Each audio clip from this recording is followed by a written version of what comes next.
¿Qué tal si le damos un aplauso a las personas que nos visitan por primera vez? Vamos, dáselo fuerte. Fuerte, fuerte, vamos, dáselo fuerte. Tú eres una de esas personas que está aquí por primera vez, recibe esa bienvenida calurosa. Yeah. Qué hermosa está la iglesia, qué lindo se ven desde aquí, se ven bellos, todos se ven preciosos. Me imagino que deben haber personas a la parte de afuera, o sea que si tú tienes algún espacio vacío al lado tuyo, levanta tu manita para que las personas que están allá acomodando puedan ver que hay un espacio vacío. Sé que no hay mucho, pero aquellos que están a la parte de atrás que están acomodando, tenemos casa llena. Si tú eres una de esas personas que está aquí por primera vez, ese aplauso fue para ti. Estamos más que agradecidos de que hoy hayas decidido visitarnos y esperamos que vivas un tiempo bien hermoso junto a nosotros en comunidad. Pero ¿qué tal si nos saludamos? ¿Qué tal si le dices a la persona que está a tu lado, qué bueno que estás aquí? Dile, qué bueno que estás aquí. Salúdalo ahí con mucha alegría, dile, qué bueno que estás aquí. Ahora te vas a virar a la persona que está detrás de ti y le vas a decir, quiero tu mejor actitud en este mensaje, díselo. Dile, quiero tu mejor actitud en este mensaje. Dile, voy a estar pendiente, dile, voy a estar pendiente. ¿Para qué tal si tú mismo te das un aplauso porque viniste en la mejor actitud?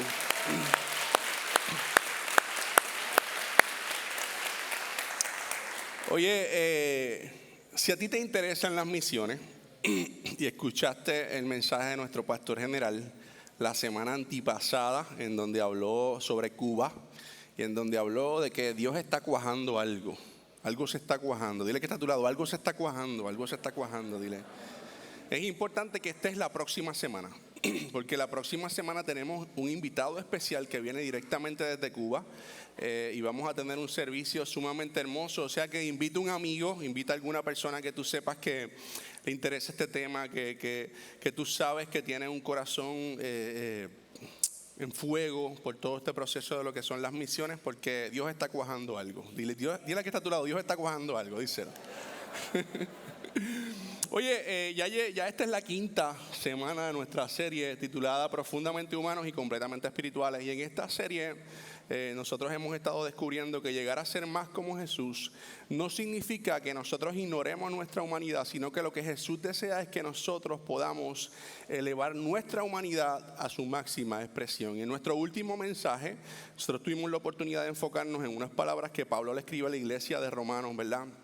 Pablo lo que hacía era que era apóstol y plantaba diferentes iglesias y él escribe a la iglesia de Romanos y le habla de cómo deben ser cristianos. O sea que esta serie nos habla a nosotros de cómo nosotros debemos ser creyentes de Jesús, que era lo que hacían los creyentes de Jesús. Y esto era lo que hacía Pablo. Pablo iba por diferentes iglesias, las plantaba y luego llegaba y les decía, mira, esto es lo que es ser cristiano. Les estaba enseñando.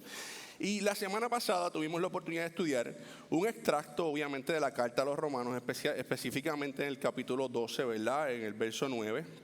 Y a mí me gustaría que pudiéramos leerlo otra vez. Y de la semana pasada estudiamos un verso sumamente hermoso. Aquí tuvimos la oportunidad de hablar sobre él, ¿verdad?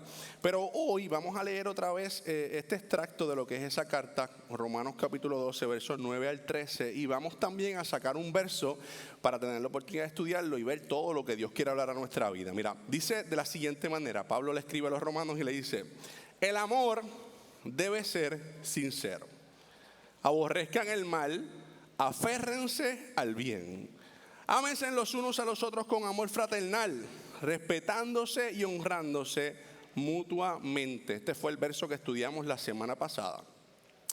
Nunca dejen de ser diligentes. Antes bien, sirvan al Señor con el fervor que da el Espíritu. En el verso 12 dice, alégrense en la esperanza, muestren paciencia en el sufrimiento, perseveren en la oración. En el verso 13 terminamos con dice, ayuden a los hermanos necesitados, practiquen la hospitalidad.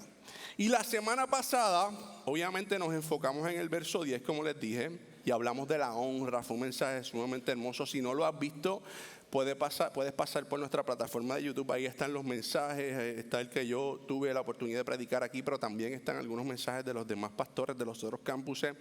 Y puedes ir allí y ver toda la serie, todo lo que ha estado pasando, si es que posiblemente no la has podido ver. Pero nos enfocamos en ese verso 10 y hablamos de la honra. Y hoy vamos a enfocarnos en el verso 13, que acabamos de leer, donde nos dice: ayuden a los hermanos necesitados, practiquen la hospitalidad. Mira, esta serie nosotros la comenzamos con el libro de Juan, en el capítulo 13, en donde se nos presenta un Jesús lavando los pies de sus discípulos en esto que nosotros conocemos, o posiblemente tú has escuchado, que se llama la última cena, ¿verdad? Y aunque en el libro de Juan, ese capítulo particularmente, no se usa la palabra hospitalidad, la realidad es que lo que estaba haciendo Jesús cuando estaba cenando con sus discípulos y cuando le lavó los pies era que él estaba practicando la hospitalidad. Pero él no solamente estaba practicando la hospitalidad, sino que él estaba modelando a ellos la hospitalidad. Y básicamente eso es lo que él dice en el libro de Juan. Él se los muestra diciéndole: yo les di este ejemplo y esto es lo que yo deseo que ustedes también hagan. Un poquito más abajo también en ese libro de Romanos, él también se los dice: yo les di este ejemplo y esto es lo que yo deseo que ustedes hagan. Y eso es exactamente lo que hicieron los discípulos de Jesús. Eso es exactamente lo que hicieron sus aprendices originales, los apóstoles, que ellos predicaban el amor de Jesús siendo hospitalarios. Y pudiéramos leer un poco acerca de lo que sucedió en el comienzo de la iglesia, ¿verdad? En el libro de los Hechos, en donde nos habla específicamente de esto y nos dice, mira lo que nos dice el libro de los Hechos, el capítulo 2, cuando comenzó la iglesia. Dice: se mantenían firmes en la enseñanza de los apóstoles, dice, en la comunión, en el partimiento del pan y en la oración. Todos estaban asombrados por los muchos prodigios y señales que realizaban los apóstoles. Todos los creyentes estaban juntos y tenían todo en común. Vendían sus propiedades y posesiones y compartían sus bienes entre sí según la necesidad de cada uno. No dejaban de reunirse unánimes en el templo ni un solo día. Y aquí es que voy, que quiero que puedas estar atento a este verso. Dice: de casa en casa partían el pan y compartían la comida con alegría y generosidad. Fíjate qué hermoso. Alabando a Dios y disfrutando de la estimación general del pueblo. Y cada día el Señor añadía al grupo los que iban siendo salvos. Y yo no sé si ustedes pudieron, ¿verdad?, notar en la hipnosis que nosotros acabamos de leer de la iglesia original, que la única práctica que se repite 2 veces era que ellos comían juntos. La única práctica que se repite ahí 2 veces era que ellos comían juntos. Entonces, la cosa es que 2 milenios antes de lo que nosotros conocemos como el Microsoft Word, pues obviamente si nosotros fuéramos unos escritores y hoy estuviéramos escribiendo un libro, lo que fuera, tenemos diferentes alternativas para enmarcar algo. Si nosotros tenemos una oración que nosotros vamos a enmarcar, ¿qué hacemos? O la ponemos en itálica, o la subrayamos, o la ponemos en bold, ¿verdad que sí? Pero en aquel tiempo no había esto. O sea que ellos tenían que hacer, pues ellos tenían que llegar al hecho de hacer ¿qué? Ellos tenían que repetir. Y eso precisamente es lo que el autor está haciendo, repitiendo eso. El autor se está asegurando de que nosotros podamos ver de que comer juntos y compartir la mesa era fundamental para la iglesia original. Eso es lo que está haciendo ahí. Así que desde ese momento particularmente se establece lo que era la iglesia. Que la iglesia desde el principio era un grupo de seguidores de Jesús comiendo juntos. Eso es lo que era la iglesia, un grupo de seguidores de Jesús que comían juntos. Y aquí hay algunos saludos de las cartas de Pablo, ¿verdad?, en el Nuevo Testamento, que nos confirman, ¿verdad?, que ellos se reunían en las casas y lo que hacían era que compartían la mesa. En Romanos capítulo 16, un poco más abajo, Pablo escribe y dice en su carta, dice: saludan a Priscila y a Aquila, mis compañeros de trabajo en Cristo Jesús. Saluden igualmente a la iglesia que se reúne en la casa de ellos. Y aquí obviamente nos confirma lo que yo he estado hablando, ¿verdad? De que la iglesia primitiva, la iglesia original, se reunía en las casas. Un poco más adelante en Colosenses capítulo 4, verso 15, también nos habla sobre esto y nos dice: saludar a los hermanos que están en la Odisea y a Ninfas y a la iglesia que está en su casa. Ahí vuelve y nos los confirma. Y también en Filemón capítulo 1, verso 1, Pablo vuelve y nos escribe y nos dice: Pablo, prisionero de Jesucristo, y el hermano Timoteo, al amado Filemón, colaborador nuestro, y a la amada hermana Pía, y a Arquipo, son nombres tan espectaculares.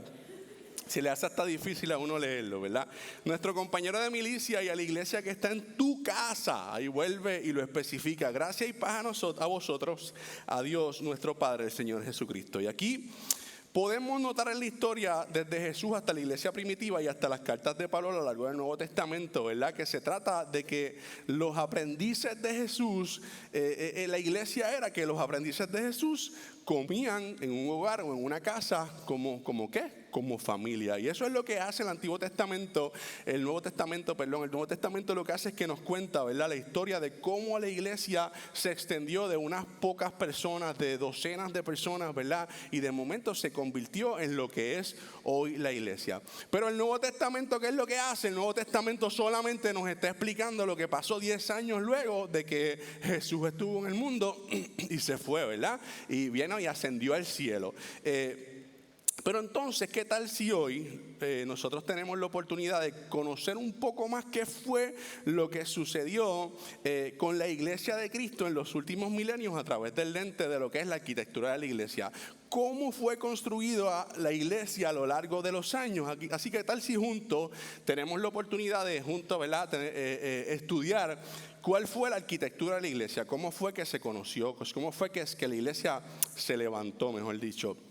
Entonces la semana pasada nosotros estudiamos un poquito y dijimos que cuando íbamos a estudiar de la honra lo íbamos a hacer, o sea, ustedes saben que nosotros vamos a la universidad y estudiamos Humanidades 101 y estudiamos Español 101 y la semana pasada estudiamos Honra 101. Pues hoy, ¿qué tal si nos adentramos y estudiamos a lo que es la arquitectura de la iglesia 101? Dile, vamos a estudiar sobre la iglesia, dile que está a tu lado, vamos a estudiar hoy sobre la iglesia, díselo. ¿Cómo fueron esos primeros cimientos? Pues mira, como leímos, obviamente los primeros cimientos de la iglesia fueron en las casas. Durante cientos de años los seguidores de Jesús lo que hicieron fue que no construyeron edificios. Eso no era una opción. ¿Por qué? Porque sucede que cuando tú estás huyendo del gobierno, obviamente, y tu religión espiritual va en contra de lo que posiblemente todo el mundo piensa, pues obviamente eso no te conviene. Eso no te conviene. Y por ende, lo que sucedía era que el centro de la gravedad en esta etapa de lo que era la iglesia sucede en donde dentro de una casa, en una mesa. Y con el tiempo el evangelio se extendió por todo el imperio y las iglesias crecieron obviamente en gran tamaño, y lo que sucedió fue que el paganismo comenzó de una forma particular a extinguirse. Y algunas iglesias lo que hicieron fue que se trasladaron a lo que fueron basílicas o a templos de Apolo, Zeus, que estos ya no existían, pero básicamente ellos se estaban reuniendo en la iglesia y era como si fuera un cajón, como básicamente pero era un poco más pequeño, o sea que eso se constituía como si fuera básicamente también una casa, y ahí ellos lo que hacían era que compartían la mesa. Luego, una vez que el cristianismo fue legalizado, ya esto fue en el siglo IV y se extendió hasta el borde del imperio, entonces la iglesia comenzó a construir lo que nosotros llamamos hoy catedrales, ¿verdad? Al principio todas ellas eran estilo greco-romano, más tarde adoptan el estilo gótico como Notre Dame en París o el estilo barroco en Italia. Y si tú tuvieras la oportunidad de ver estas iglesias antiguas, ya más bien allá en Europa o en los lugares que comenzaron a establecerse, y tú los vieras desde el punto de vista desde arriba, como si tú estuvieras viendo desde un avión, como si tú fueras un pájaro desde arriba, pudieras darte cuenta de que estas iglesias fueran construidas como si fueran una cruz. Y lo que hacían era que establecían en el medio un salón grande, y en medio de ese salón grande, adentro, que había una mesa. Había una mesa, o sea que la mesa siempre fue parte de la iglesia. Y lo que sucedió con este cambio fue que obviamente la comida, lo que era compartir la mesa, se convirtió obviamente en lo que es solamente un traguito de vino y un poquito de pan, que es lo que nosotros hoy llamamos la Santa Cena. Y yo no estoy diciendo que esto sea malo o bueno, yo simplemente te estoy contando la historia para que tú conozcas de dónde viene la iglesia original. Luego, para el siglo XVI, ¿verdad? Con la Reforma Protestante y el regreso de la iglesia a la enseñanza bíblica, esto es antes obviamente de la imprenta moderna, antes de que nosotros tuviéramos la oportunidad de tener una Biblia impresa como la que tenemos hoy. Obviamente hoy nosotros la tenemos en el celular. Y antes del podcast, si tú querías escuchar la Biblia en voz alta en tu idioma o escuchar a alguien interpretándola, obviamente tenías solamente una opción. ¿Y cuál era esa opción? Ir directamente a una iglesia en donde alguien estuviera enseñando sobre la palabra o enseñando la Biblia. Y así la arquitectura evolucionó a la iglesia, que es esencialmente una caja en forma de rectángulo, como estábamos diciendo ahorita, y en el caso, el centro de la gravedad se desplazó a lo que hoy nosotros llamamos el púlpito, ¿verdad? Y luego, a principios del siglo pasado, Obviamente debido a la tecnología, el internet, la televisión y el cine, obviamente lo que hicieron los pueblos o los países fue que comenzaron siendo urbanizados, y sucede que los que vivían lejos pues iban directamente al urbano a ir a lugares en donde se reunía la iglesia. Entonces, de la misma forma, al mismo tiempo nosotros somos protestantes, ¿verdad? Comenzamos a invertir más dinero en los edificios, y la iglesia, ¿verdad? Evolucionó al estilo teatro, que es en donde nosotros estamos ahora. Esta iglesia estilo teatro, un escenario donde todo está diseñado para que tú hoy puedas escuchar una palabra, en donde tú puedas hoy levantar tus manos, adorar a Dios y verme a mí predicando. Una iglesia tipo teatro. Esto es lo que se está inclinando la iglesia hoy, ¿verdad? En nuestro mundo. Entonces, mi punto aquí es que hay cosas que posiblemente nosotros pudiéramos ver como que siempre fueron normales, pero la realidad es que no fueron normales siempre. La realidad es que la iglesia, desde el principio, lo que Cristo quiso fue que nosotros pudiéramos estar juntos sentados a la mesa. Y hoy estamos aquí, tenemos la oportunidad de pasarla bien y venimos a la iglesia, escuchamos una palabra, pero Dios sigue llamando a nuestra vida a que nosotros podamos hacer vida, que podamos hacer comunidad y por ende podamos hacer iglesia haciendo ¿qué? Oye, estando juntos sentados a la mesa. Pero lo cierto es, ¿verdad? Que mucho más allá de eso, todavía lamentablemente hay ciertas partes en el mundo, tanto en Europa como en China, que hay lugares donde el evangelio hoy todavía es ilegal y donde la arquitectura de la iglesia sigue siendo una mesa dentro de una casa. Todo esto para que tú puedas entender que la iglesia que Cristo impulsó, como te dije ahorita, era una mesa dentro de una casa. Así que cuando tú pienses, ok, ¿qué fue lo que Cristo quiso para la iglesia? No está mal que nosotros estemos aquí. No es que está mal que nosotros estemos aquí escuchando palabras, pero ¿qué fue lo que Cristo siempre quiso para la iglesia? Que tú estuvieras en una mesa, compartiendo la palabra de Dios, comiendo juntos. ¿En dónde? En una mesa. O sea que si nosotros le buscáramos el significado a lo que es iglesia, de acuerdo a lo que estableció Jesús, la iglesia debe ser aprendices de Jesús viviendo en familia. Aprendices de Jesús viviendo en familia. De hecho, la reunión semanal en sí era un domingo por la noche, porque el domingo era un día de trabajo en el mundo romano. O sea que, y no era que ellos comieran antes, después del evento principal, sino que el evento principal era ellos comiendo juntos en la mesa. Precisamente 1 Corintios capítulo 11, Pablo vuelve y lo dice, capítulo 11, verso 33, él dice, cuando se reúnan para comer, fíjate que lo dice, cuando se reúnan para comer, y él está haciendo referencia en esa reunión dominical. Y ¿cómo se llamaban estas reuniones? Mira qué hermoso, esto a mí me sorprendió mucho cuando tuve la oportunidad de estudiarlo. Estas reuniones no se llamaban servicios, sino que estas reuniones se llamaban la fiesta del amor. O en griego se llamaban la fiesta ágape. O sea que tú te imaginas que en vez de tú decir yo voy para la iglesia o yo voy para el servicio, tú digas al que, ¿verdad? A cualquier persona que esté a tu alrededor, tú le digas, ¿para dónde tú vas? Yo voy para la fiesta del amor. Fíjate qué hermoso, yo voy para la fiesta ágape, yo voy para la fiesta del amor. Esa era la forma en la cual ellos se comunicaban. Imagínate las personas cómo verían eso. ¿Cómo tú crees que las personas verían eso? Pues obviamente esto atraería más a las personas. O sea que ese era el lugar en donde ellos expresaban su amor, ese era el lugar en donde ellos verdaderamente se amaban, la fiesta del amor. ¿Qué tal si nosotros comenzamos a trabajar eso en nuestros corazones y decirle a la gente, yo quiero que tú vengas a una fiesta del amor, yo quiero que tú vengas a una fiesta ágape?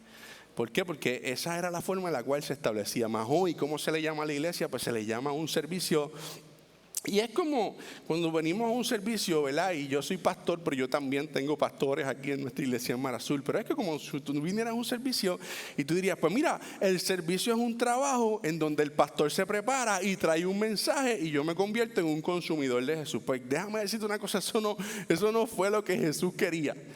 Aunque sí Jesús se paraba y explicaba, expresaba una palabra, pero Jesús siempre quiso que la iglesia fuera algo más, que la iglesia fuera que tú pudieras compartir los unos con los otros, ¿verdad? Y nuestro punto aquí precisamente es ese, es que el centro de nuestro aprendizaje de Jesús está en comer y en beber con otros aprendices de Jesús y nosotros poder hacer vida como familia. Pero lamentablemente, ¿verdad? Eso es una idea que yo pienso que nosotros hemos estado perdiendo trágicamente durante milenios y una práctica que yo entiendo que debemos recuperar. ¿Por qué? Porque una fe sin mesa es una fe inestable.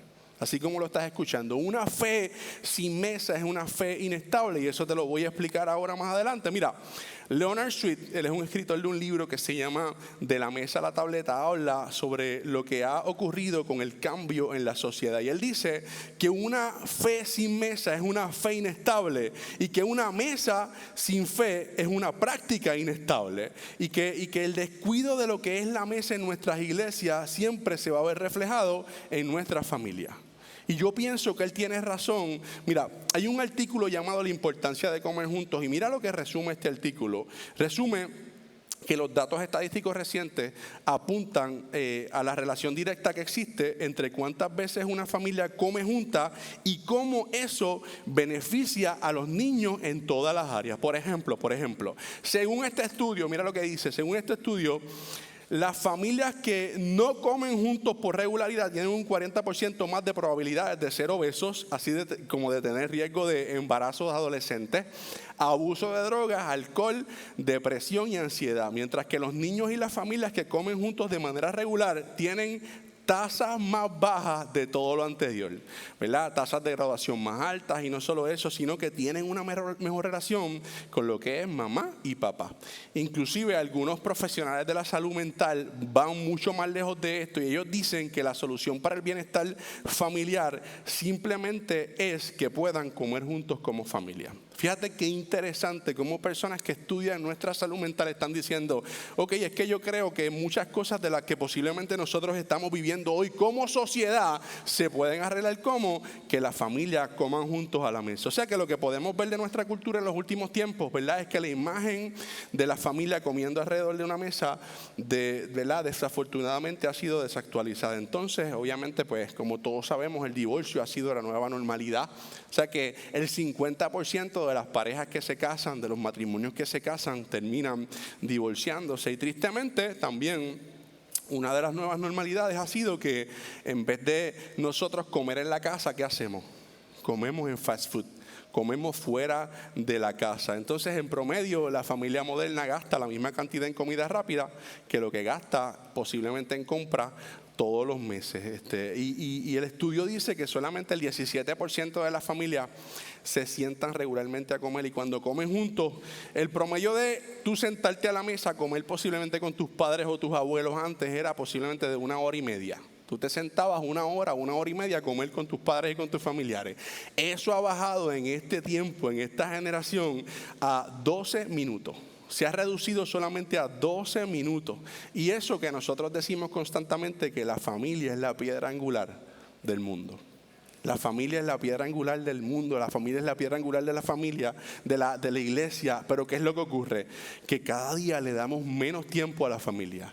Cada día pasamos menos tiempo juntos. Por lo tanto, no es sorprendente, ¿verdad?, que veamos esta tendencia disminuyendo en todos los ámbitos de la sociedad. Inclusive en las últimas 3 décadas ha habido una disminución del 45% en la hospitalidad.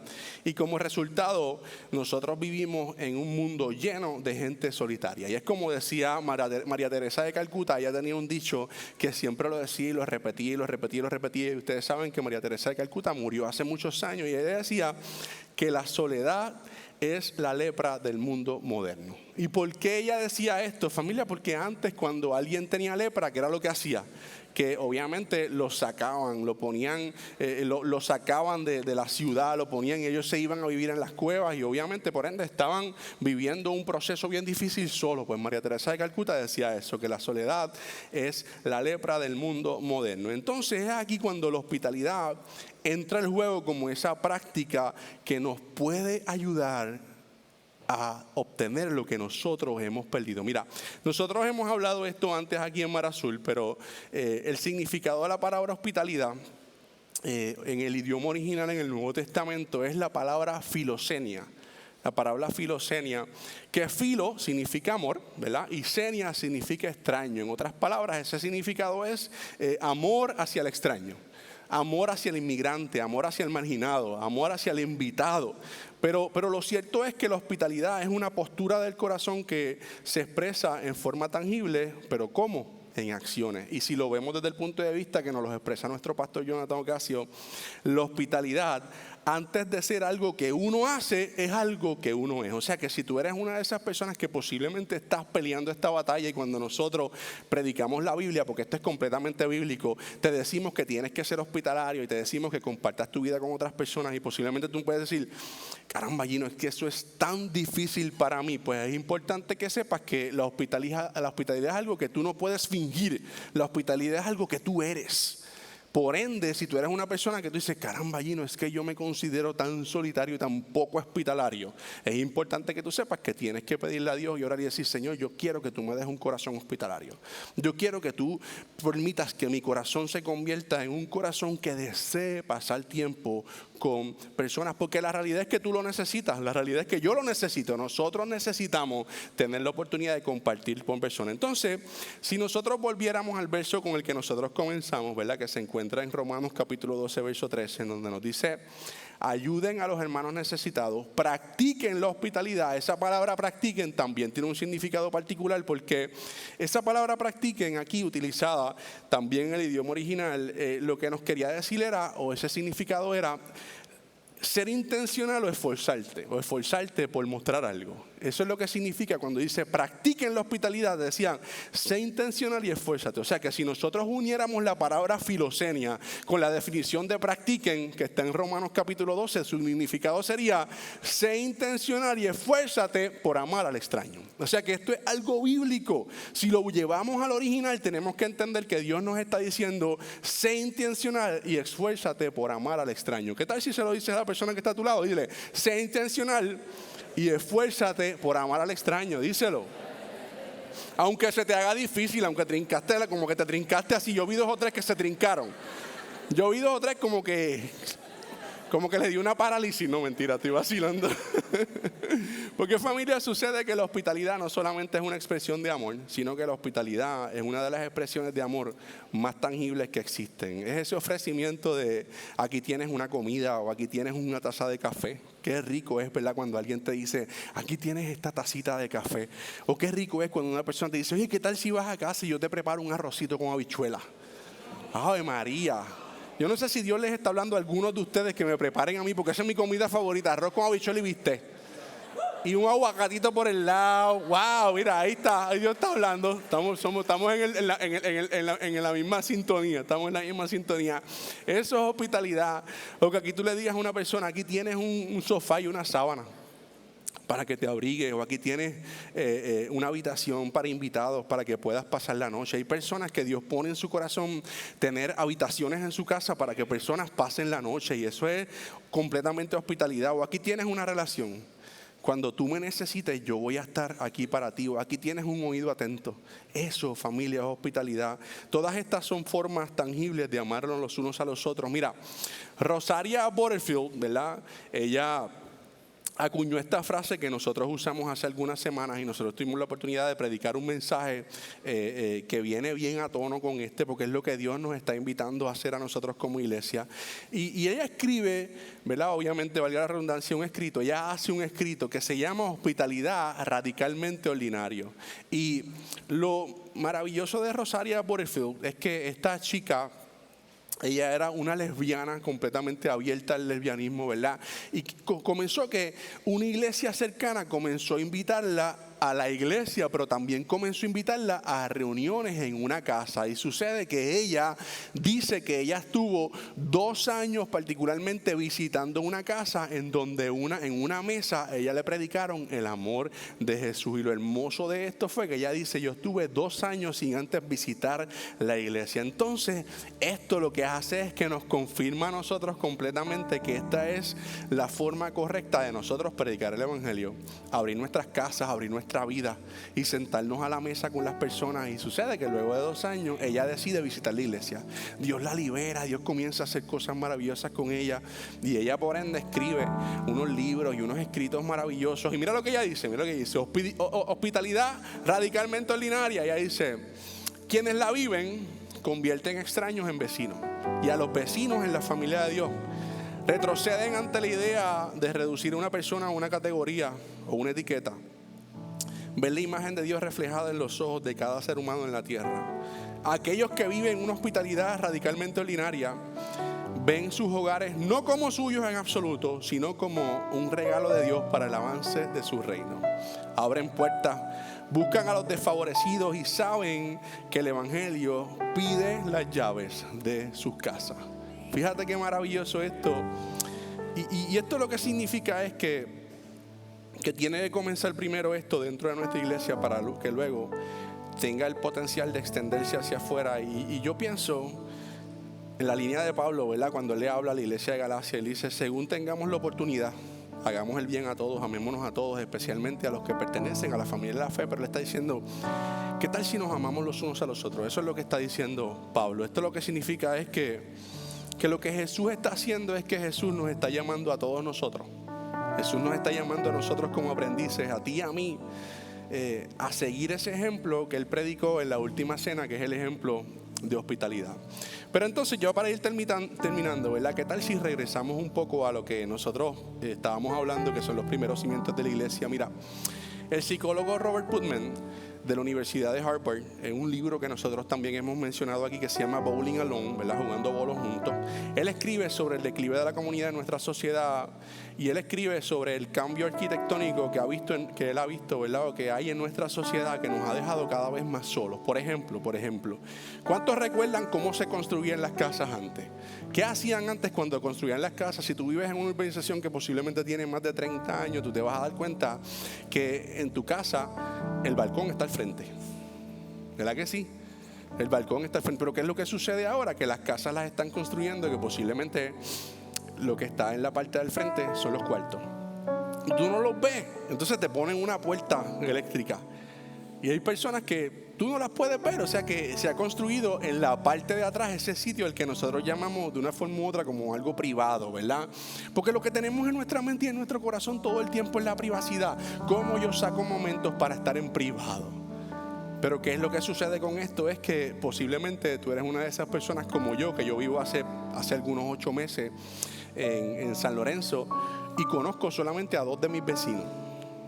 Y casi no los veo. Puede ser que no los vea en semanas, o puede ser que no los vea en meses. Hace poco yo salí, cuando tuve la oportunidad de mudarme ahí, y fui donde el vecino y le pedí una herramienta, y estuve llamándole un montón de rato. El tipo no me escuchaba, porque obviamente su parte posiblemente de donde estar tranquilo con su familia es en la parte de atrás de la casa. Y cuando él vino y me entregó la herramienta, que yo se la pedí, ¿verdad? Me la prestó. Yo le dije: mano, ¿cómo es tu nombre? Me dice: mi nombre es Junior. Y yo ahí fui, mano, Junior, yo quiero ser tu amigo. Porque si a mí me pasa algo en esta casa, la primera persona que yo tengo cerca de mí eres tú. Y él me dijo: mano, pues yo también quiero ser tu amigo, porque tienes razón. Tienes razón, hermano, pues qué tal si nos compartimos los números de teléfono, y qué tal si nos proponemos tomarnos un café juntos. Y de la misma forma hice con el vecino de al lado, que se llama Brian, y ahí fui y le dije: mano, Brian, yo ni siquiera sé si tú tienes familia o si tú vives solo ahí. Y Brian me dijo: mano, sí, yo tengo familia, tengo una esposa, tengo 3 hijos. Lo que pasa es que esos tipos se pasan allá adentro jugando juegos de video. Y todavía es la hora que yo no conozco los hijos de Brian. No los conozco, porque no los he visto, porque a eso es lo que se ha movido la sociedad. La sociedad se ha movido a que constantemente lo que nosotros hacemos es, ¿verdad?, estar cada día más solo. Pero entonces, ¿qué significado tenía la mesa para Dios? ¿O qué significado tiene la mesa para Dios? Pues mira, la comida y la mesa para Dios simbolizan la relación de su divinidad con su pueblo. La mesa, la comida y la hospitalidad significan la comunión de Dios con sus hijos. La mesa del Señor en nuestras comunidades representa para Dios la expresión de su presencia en medio de su pueblo y la comunión permanente de los fieles con su Dios. La mesa simboliza lo que Jesús hizo por nosotros en el madero, en la cruz. Es ese cumplimiento de esa relación que Dios deseó con cada uno de nosotros y que Él deseó que cada uno de nosotros tuviéramos. Pero entonces, ¿cómo nosotros podemos recuperar la hospitalidad y el comer juntos aquí en Mar Azul? Pues mira, antes de contestar esa pregunta, yo tengo otra que nos va a ayudar a contestar esa.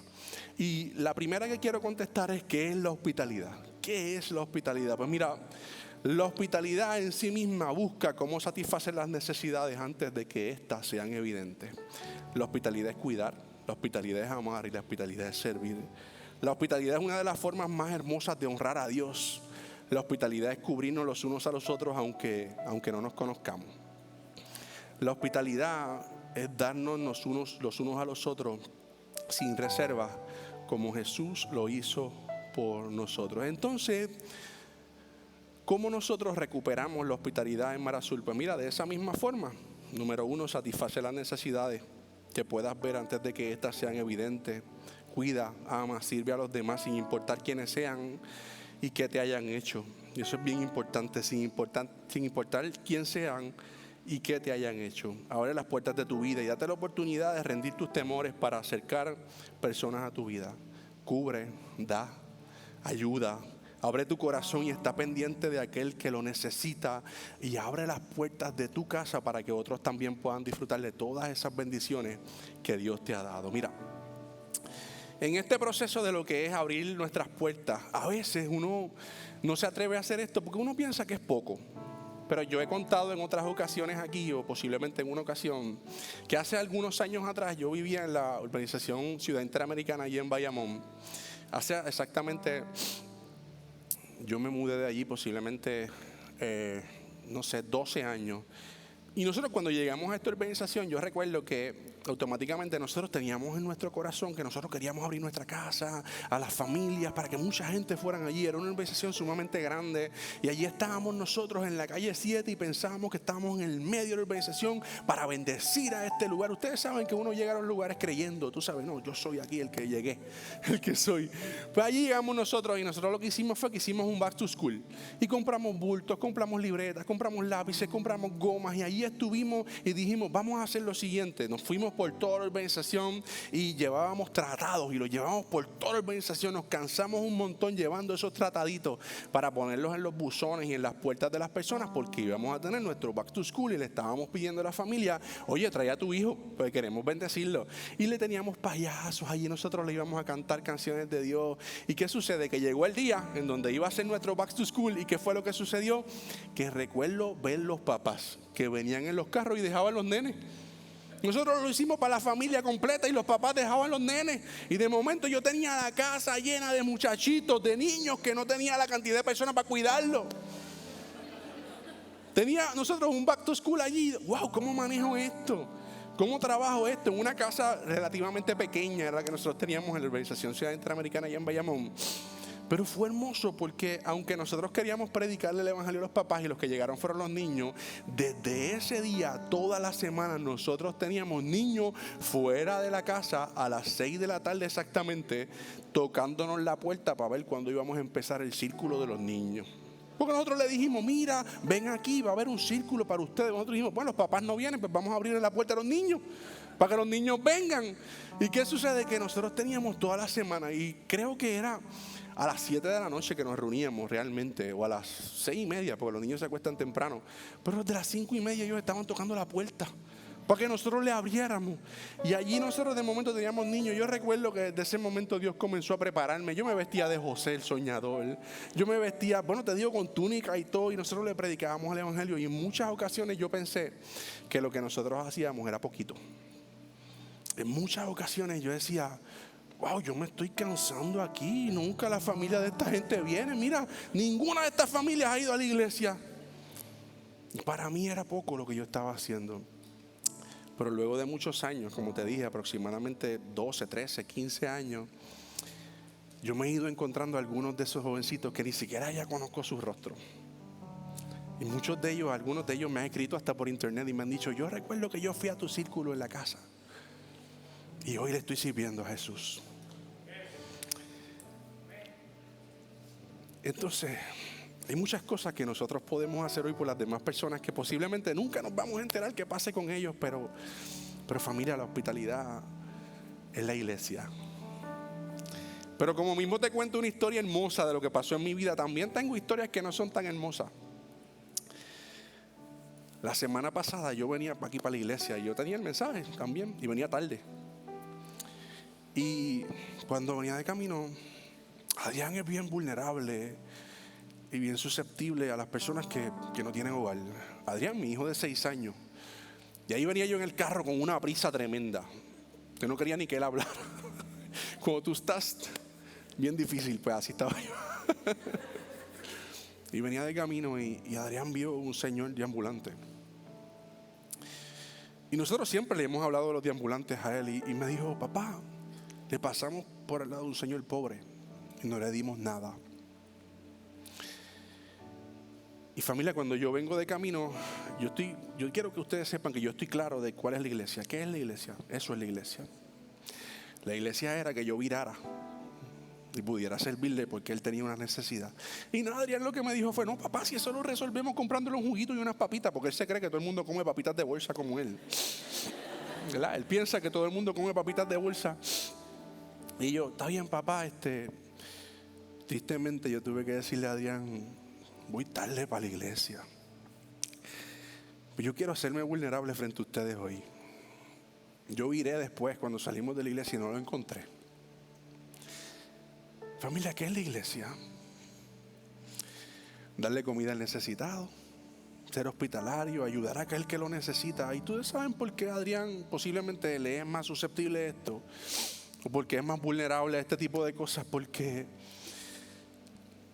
ese es nuestro diseño. Y posiblemente él lo tiene más presente porque es más chiquito, nuestro diseño. Y tú sabes que los diseños de tus hijos, posiblemente te ha pasado esto a ti también.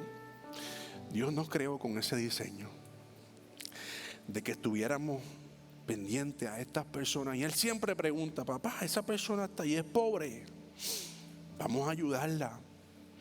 Entonces, si ese es el diseño que Dios creó desde el principio, que nació en la iglesia original, que es que nosotros pudiéramos comer una mesa, ¿qué tal si hoy tú derribas todas esas barreras de valentía que posiblemente tienes en tu vida y en tu corazón, en donde te reúnes en el family? Y posiblemente tienes una super terraza hermosa, hasta con luces y una cosa brutal. Y comienzas a salir un poquito más afuera e invitar personas con las cuales tú puedas tener conversaciones y hablar. ¿Qué tal si los invitas a un café? ¿Qué tal si los invitas a un plato de comida? Si vas a hacer arroz, habichuela y bistec, aquí estamos nosotros dos. Nosotros dos estamos aquí para arroz, habichuela y bistec y tostones. Y si hay aguacate, yo lo puedo llevar, el aguacate. Estamos en la temporada. Pero ¿qué tal si nosotros nos convertimos en personas más hospitalarias? Yo no estoy diciéndote esto porque nosotros queremos predicar esto, sino porque Dios nos envió a predicarlo y sabemos que lo hemos predicado en otras ocasiones. Pero esto es Biblia, familia. Esta es la forma en la cual nos amamos los unos a los otros y es la forma en la cual Dios desea que nosotros nos amemos. ¿Qué tal si te pones de pie? Y yo sé que este posiblemente no es un mensaje que te va a hacer llorar o estremecerte en sí por un proceso personal. Tal vez sí. A lo mejor no es un mensaje en donde yo lo pueda predicar y tú vengas corriendo de que yo te esté hablando de la salvación o de la sanidad. Pero yo sé que es un mensaje que tú te vas a llevar en tu corazón. Y yo sé que es un mensaje que tú vas a ir, mira, rumiando y trabajando en tu interior. Y Dios te va a seguir hablando para que tú trabajes con eso en tu vida y con tu familia. Y eso es lo que yo quiero. Hoy no voy a hacer un llamado aquí al frente. Pero si posiblemente tú eres una de esas personas que necesita oración, o tal vez tú eres una de esas personas que está aquí por primera vez y dice, caramba, yo vine aquí por primera vez, Gino, y tú me estás hablando de hospitalidad, si yo necesito que me sirvan a mí. Pues Dios también está aquí para servirte. Dios también está aquí para recibirte, para cuidarte, para amarte. Pero también nos está invitando a que nosotros podamos amar a otras personas. ¿Qué tal si oramos y nos presentamos ante Dios y le decimos, Señor, pon valentía en mí para que tu hospitalidad nazca en mi vida y en mi corazón? Señor, en el nombre de Jesús venimos delante de tu presencia agradecido. Tú estás aquí y tú nos has hablado de una forma tan hermosa y tan particular. Y aquí estamos, Señor, abrimos nuestro corazón para que tú sigas hablando nuestra vida, para que tu hospitalidad siga siendo sobre nosotros y para que nosotros cada día podamos entender más qué fue lo que tú quisiste cuando reuniste a estos 12 discípulos y los enviaste a hacer iglesia. Y ahí estuviste con ellos, Señor, y no solamente le diste un plato de comida y tuvieron una cena, sino que le lavaste los pies, Señor. Y le dijiste, aquí yo estoy para servir. Pues nosotros como iglesia queremos ser tú, Señor. Queremos ser como tú. Queremos servir a otras personas. Queremos presentarnos ante ellos y darle nuestra vida, nuestro corazón. Y desde hoy te decimos que queremos abrir nuestro corazón para que tú nos uses en poder bendecir a otras personas. Pero, Rey de Reyes y Señor de Señores, también te presento a cada una de las personas que posiblemente está aquí, que necesitan sanidad, que necesitan restauración, que necesitan tu Espíritu Santo, Señor, que vinieron hoy posiblemente con algún proceso personal, algún proceso de salud. Hoy en el nombre de Jesús, yo los presento de aquí, Señor, ante ti y los declaro sanos, los declaro tu presencia, tu gracia sobre ellos, en el nombre de Jesús. Amén.